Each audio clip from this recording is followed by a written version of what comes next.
Hey, good morning everyone. So for today's video, I'm going to be reviewing the Nicaraguan coffee that I've roasted back on October 16th, and I'm going to be doing a comparison between a shot pulled from my Breville and a French pressed coffee using the same roast. So I just wanted to see what the differences are side by side, see if any of the flavor profiles are different based on the different different brews that I do, and just get a little bit more coffee for the morning to get the day going. So actually this is going to be temporarily my last video for the Breville Bambino. I'm going to be shipping it out to Breville to get repaired, or to at least get checked to see what's wrong with it, because every time I power it off and then turn it back on, the cleaning cycle mode lights flash, indicating that it needs a cleaning, but it technically is clean. So I'm not sure what's been going on. It's been happening for about a month, but I've been back flushing it using the cleaning mode, and then I think like 3 weeks ago I put the disc in just to get it clean, the cleaning disc, just to clean it out, and I hope that it would have helped. I descaled it, still nothing. So I'm not sure what's happening with it. So I figured I'd send it in, see what is wrong with it, let them diagnose it, and then go from there. So once that's gone, and I make some videos, I'm going to be reverting back to my 9 barista mocha pot, which is like a high-tech mocha pot. So I'll be using that for any espresso videos I do. But in the meantime, I figured I'd get one last video out of it and do the comparison and just see how it goes. So I'm gonna start getting the water boiled, have it on the stove top here. We're gonna be doing 15 grams of coffee grinds for this, and we're gonna do a 19.5 gram shot for the Breville Bambino. So I'm gonna get working on that, and I'll have you guys tag along with me.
So we're a few minutes into it steeping, so we are just going to be waiting a little bit more. I'm going to be taking these 2 spoons here to stir the crust from the top of the coffee where it's brewing, just so it settles. Whatever remains, I'll do like a cupping method, where I'm just going to scoop up the remnants of whatever's sitting on top from the crust, throw it into this little bowl here, and then let it sit for another 5 minutes. During that 5 minutes, where we let it brew for its final like resting moments, RIP. So during those 5 minutes where we let the coffee sit in the French press, I'm gonna prep the portafilter and get that shot prepped for the Breville.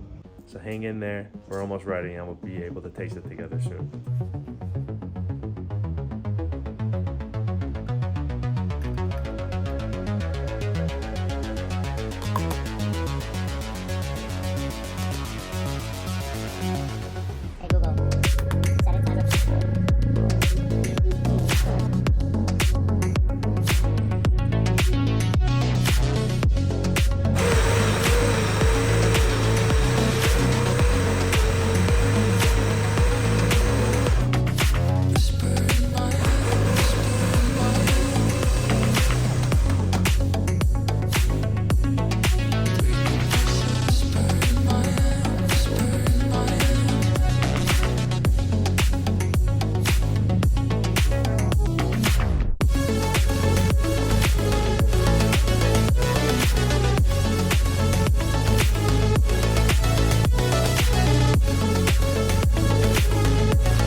All right, so we're ready.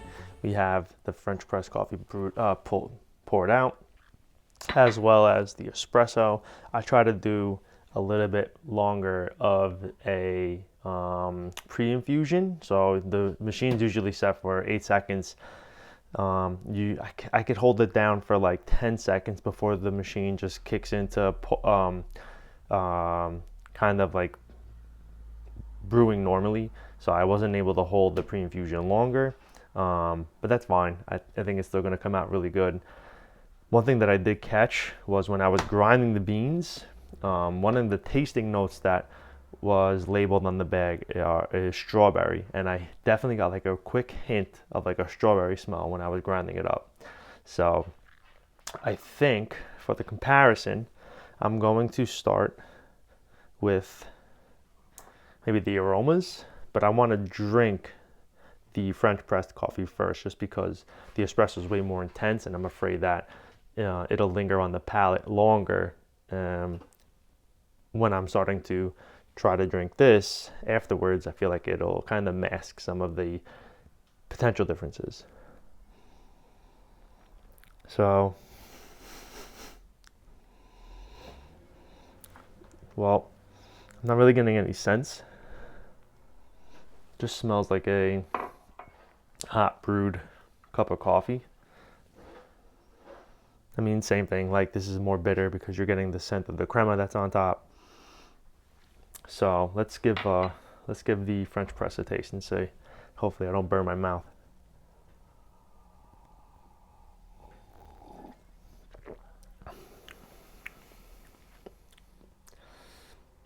I don't know, I feel like there's a bit of a harshness to it. I wonder if I didn't grind correctly. I'm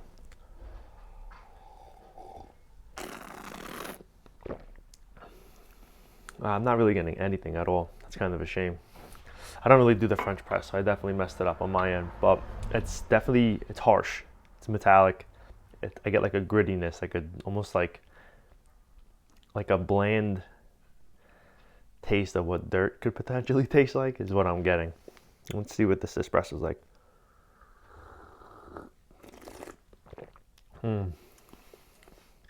Yeah, it's much better.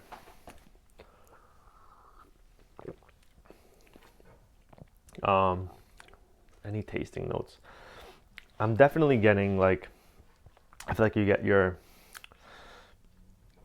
like there's like a twang in there, like a zest, but it could be like a zesty black tea, I guess, because this does have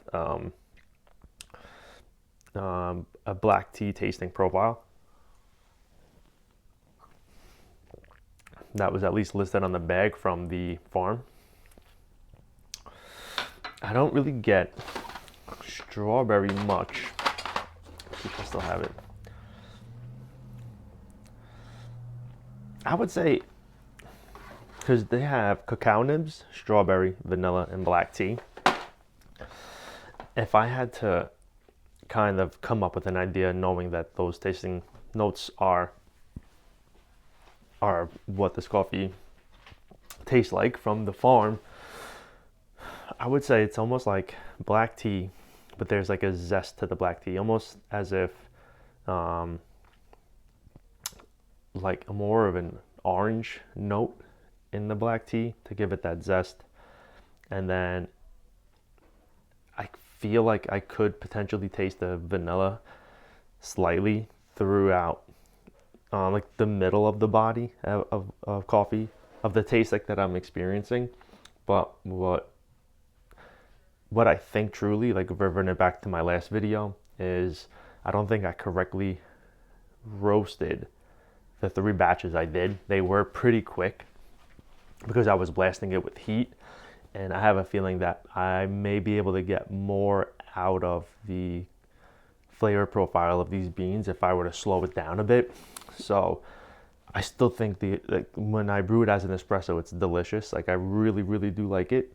But what I think I'm missing out on is those tasting notes, the cacao nibs, the strawberry, the vanilla, and the black tea.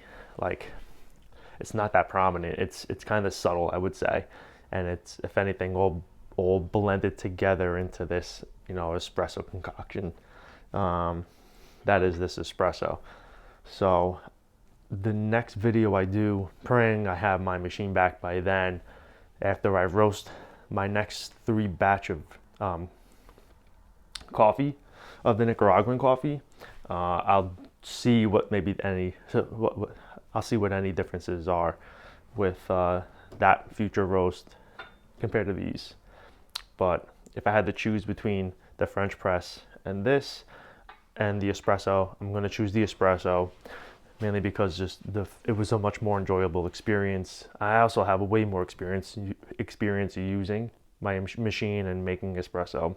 I really don't ever make a French press, so I have much more practice to do, and I'll make sure that when I do that practice, I have you guys tagged along with me so we can learn together.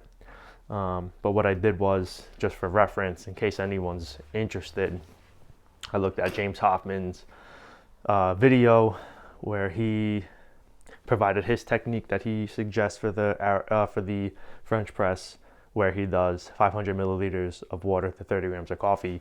I just cut that in half. I did 250 milliliters of water to 15 grams of coffee, which gives you about 8.8 ounces, I think, when you convert it. But obviously, whatever loss there is when the coffee grinds absorb the water. So I used that. The first time I did it, it was really, really good. And this is going back about a month ago. But this time, it definitely wasn't as enjoyable.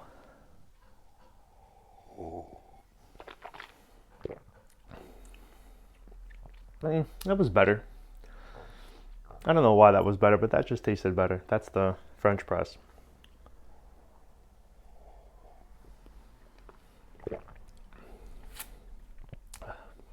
I can get a sense of like the berries. All right, I take it back. I think I would have made a fool of myself if I ended not finishing the cup. Okay, that was better. Wow, okay. Maybe you had to cool down. That's really interesting. But that time, the finished black tea, I definitely tasted berries, like a very subtle, I would say like a strawberry or a raspberry note. And it finished with black tea. That was good. I don't know, okay. I guess, I don't know, like, I know in like the beverage industry, when you're sampling to people, like the colder you serve your beverages to people, the more you're able to hide the impurities in a drink. I'm not exactly sure of the science behind it, but that's what I've learned through my experience in being in the field marketing world. So you always want to serve cold, you want to serve chilled, because it'll mask any bad tasting or not desirable tasting notes in your beverage. But also, I'm assuming when it's super hot, you're also not able to gather everything on the palate either. So I think that middle stance is that middle portion of temperature is probably the best way to taste, possibly.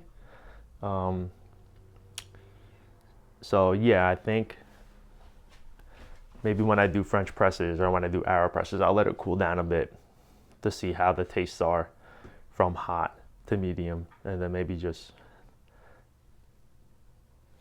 go from there and see what the differences are, and then I can use those experiments to use to find my preferred brewing method for those two, AeroPress and French press. So that was fun. I'm glad I did that. Hopefully you guys enjoyed that little surprise too. I sure did. But yeah, that's gonna be it. I gotta clean this guy up. I gotta ship it out and pray that the repair is either cheap or the diagnosis is super simple and not expensive. And if it is, I could do it myself type of thing, because I love getting my hands dirty. I love trying to do stuff like that. So I'll keep you guys in the loop with what happens with that. I'll be able to bring back our old friend, the 9 Barista Mocha Pot. And I actually, where is it? And actually, when I was visiting my dad, I think I showed this in one video, I picked my little single shot Mocha Pot up. So happy to have this back with me here in Philly, and get some use out of that. So maybe I'll throw that into a video too. Or just leave it in the background because it's adorable. But thank you guys again for tuning in. The next video I do, I want to come back to this one, the Flux Coffee's Ethiopian anaerobic roast. It's got to be one of my most enjoyable coffees that I've had recently. So I want to try it again, maybe try it in the French press or the AeroPress, and see how it is. But thank you guys, and have a great one. Bye.